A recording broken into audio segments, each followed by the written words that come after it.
За одоо бүгд нэг олон онтой тооны унших бичиг жишг томилох гэдэг нэг хичээлийг үзэж явж байгаа тийм ээ.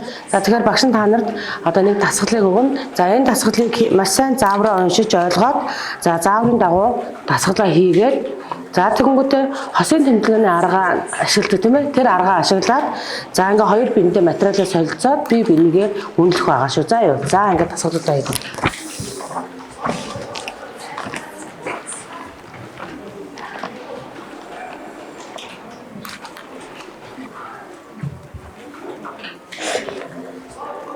За бодоод дуусна үү? За одоо тэгвэл яадаг үлээ?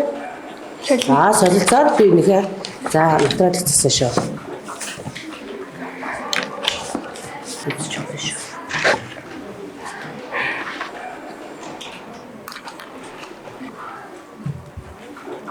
Багшаа дуслаа. За одоо дууссан бол одоо би үеийг материалаа солилцоод би нэхэ за алдагдсаад. За Анализ хийгээрэй. Тамаалаа чинжтэй.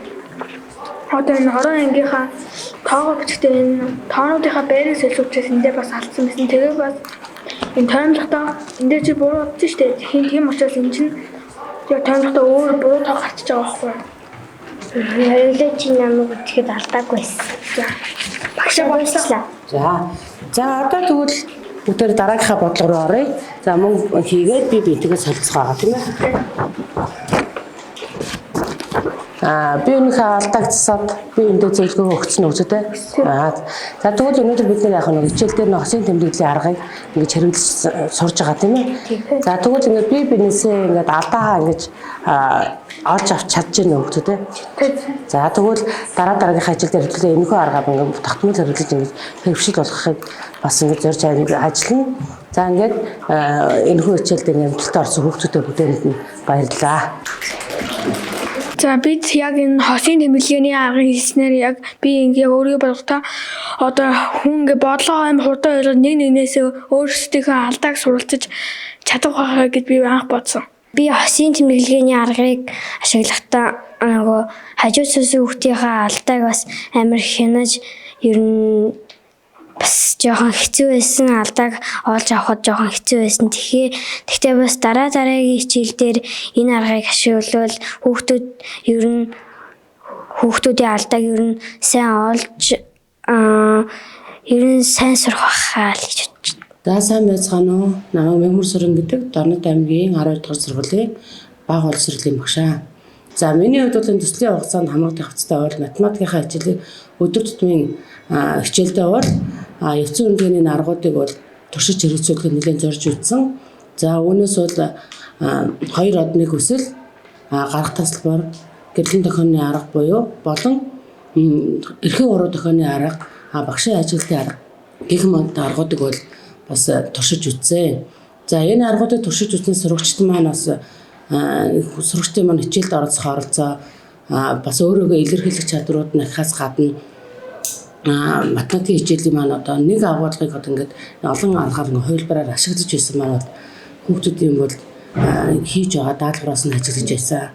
За мөн үр дүнд суурилсан даалгавруудыг судалж нэг агуулгаар олон хувилбар тасгалуудыг ажлын хуудас боловсруулан хийснээр хийж 4 удаагийн юм явцын үнэлгээний анализ хийсэн. Энэхүү анализыг хийх явцад бол сурагчдын маань гүйцэтгэлийн бол тодорхой хэмжээний ахис гарч байгаа нь бол шалгалтын анализаас гарч байсан. За мөн өөрийн болон үе тэмдгийн үнэлгээний аргыг туршиж хэрэгжүүлэхийн тулд одоо эндээсээ бол би ангийнхандаа бол нөгөө хосын тэмдэглэгийн аргыг бол бас туршиж үзсэн. За энэ арга нь бол хос сурагчид маань өөрсдөө хийсэн даалгавраа харилцан солилцож би энэхээ ингээд даалгаврыг үнэлснээр хүүхдүүд маань би юун дээр алдав тийм ээ гэдэг чи юун дээр алдав чиний алдаа ийм юм байна. Энэ алдааг ингэж засах боломжтой юм байна гэдэг санал өгөх ийм зорилготой арга байсан. За энэхүү аргыг хэрэгснээр сурагчид маань бол өөрсдөө чөлөөтэй илэрхийлэх нэгнээсээ зөвлөгөө авах энд алдааг ингэж хийх нь зөв юм байна гэдэг санал өгөх юм зорилготой юм байна гэж ойлгож авсан.